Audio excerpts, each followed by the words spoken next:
Telugu grammar parts of speech में समझाऊंगा। कोई भी class 8th class 9th class 10th class तीनों क्लासेस के लिए वेरी इंपॉर्टेंट रहेगा। आप सभी जानते हैं ऑब्जेक्टिव में 10 मार्क्स का वैकेबुलरी होता है, उसके अंदर 3-4 मार्क्स के सिर्फ आपको पार्ट्स ऑफ स्पीच के क्वेश्चंस रहते हैं। एक इजी वे में समझाऊंगा। मैंने वैसे तो कई बार अपलोड किया है, मैं फिर एक बार मैं आपके रिक्वेस्ट पर मैं अपलोड कर रहा हूं। देखिए, भाषा भागमुలు कहते हैं पार्ट्स ऑफ स्पीच। इंग्लिश में 8 होते हैं, तेलुगु में 5 होते हैं। नामवाचकमु नाउन को कहते हैं, सर्वनाम प्रोनाउन, क्रिया वर्ब, विशेषण एडजेक्टिव, अव्ययम एडवर्ब। ये 5 पार्ट्स ऑफ स्पीच तेलुगु में होते हैं। अब हमको क्या करना है, एक एक के बारे में देखना है। देखिए, नामवाचकम, नामवाचकम इंग्लिश में क्या कहते हैं, नेम ऑफ एनीथिंग।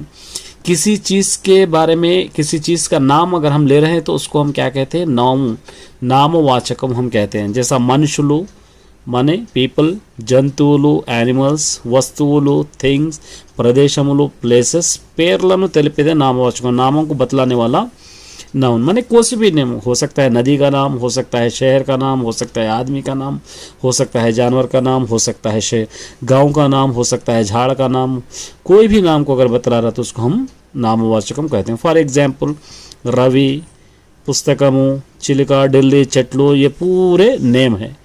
अब उसके बाद सेकंड आता है सर्वनामम।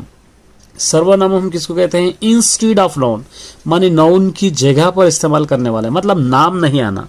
नाम अगर आया तो नाउन हो जाएगा, नाम हट गया तो प्रोनाउन हो जाएगा। फॉर एग्जाम्पल देखिए यहाँ पे, नामवाचकम को बदलूंगा वर्ड बढ़ने दे सर्वनामम, नाउन के बदले में यूज करने, अप्लाई करने वाले को हम सर्वनामम कहते हैं। फॉर एग्जाम्पल, आमे, शी, आयना, ही, अतड़ू, ही, అది, दिस, नीवु, यू, मीरू, यू, अवी, दोज, इवी, दीज, ये सब। यहाँ पर आप देख रहे हैं कहीं नेम आया, कहीं पर भी नेम नहीं आया। तो ये चीज़ें अगर पहले ये बेसिक कॉन्सेप्ट आपको समझना चाहिए, और वैसे मैं पूरा कंप्लीटली कराऊंगा, जस्ट आपको इंट्रोडक्शन दे रहा हूँ मैं ये। चलिए, उसके बाद आते हैं क्रिया। क्रिया माने क्रिया वर्ब किसको कहते हैं, वर्ब को कहते हैं। जैसा आप इंग्लिश में वर्ब को एडवर्ब भी उसके अंदर होता है, लेकिन यहाँ पर एडवर्ब नहीं होता है, सिर्फ क्रिया होता है। क्रिया का मतलब होता है वर्ब। पानी तेलिया जेयुनदे क्रिया, वर्ब को काम को बतलाने वाला ही हमको क्या कहते हैं, वर्ब कहते हैं। जैसा चदुटा रीडिंग, व्राइटा राइटिंग, कोटुटा बीटिंग, तीनुटा ईटिंग, त्रागुटा ड्रिंकिंग, मतलब पढ़ना, लिखना, मारना, खाना, पीना, ये सारे चीज़ें काम में आ रहे। आना, जाना, पढ़ना, ये सारे चीज़ें जो भी काम होता है उसको हम क्या कहेंगे, वर्ब कहेंगे। चौथा देखिए, विशेषणम एडजेक्टिव, स्पेशलिटी बताने वाले को एडजेक्टिव हम कहते हैं, मतलब उसके गुण, उसकी आदतें। जैसे यहाँ पे नामवाचकम हो, नाउन होंदो, सर्वनाम या प्रोनाउन होंदो, गुणाలను, उसकी आदतें, उसके गुण, उसकी स्पेशलिटी తెలియజేయనిది विषय बताने वाले को हम एडजेक्टिव कहते हैं। कोई भी गुण, जैसा अंधेरा काला होता है, अंधेरे का स्पेशलिटी बता रहा काला।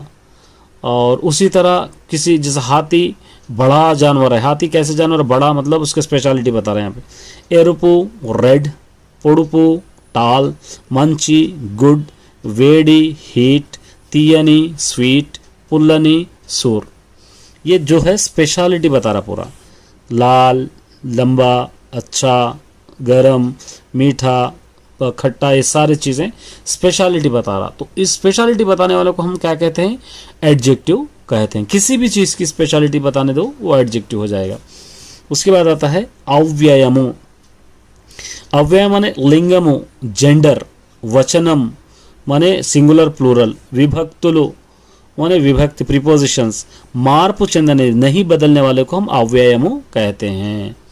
अव्यय माने कंजंक्शन। फॉर एग्जाम्पल, इपुडु अभी, मरियु और, ओहो, अयो। जहाँ पर एक्सक्लेमेशन मार्क अगर चाहिए पर आ रहा तो उसको देखकर भी आप पहचान सकते हैं, अयो, एला, एकड़ा, ये सब ही किसके अंदर आएंगे, कंजंक्शन के अंदर आएंगे। एक्सक्लेमेशन मार्क जहाँ पर भी आएगा वो भी कंजंक्शन ही कहलाएगा। तो ये पार्ट्स ऑफ स्पीच के बेसिक कॉन्सेप्ट है। 4 मार्क्स आराम से आप अपने ऑब्जेक्टिव में ला ले सकते हैं 20 मार्क्स के अंदर, क्योंकि लास्ट के 10 जो रहते हैं 11 to 20 वो रहते हैं, चाहे 8th क्लास रहो, 9th रहो, 10th रहो, ये बेसिक कॉन्सेप्ट तो यही रहेगा। उसके बाद सेंटेंस में किस तरह पहचानना वो भी मैं बतलाऊंगा। तब तक के लिए चैनल पे बने रहिए। All the best my dear students.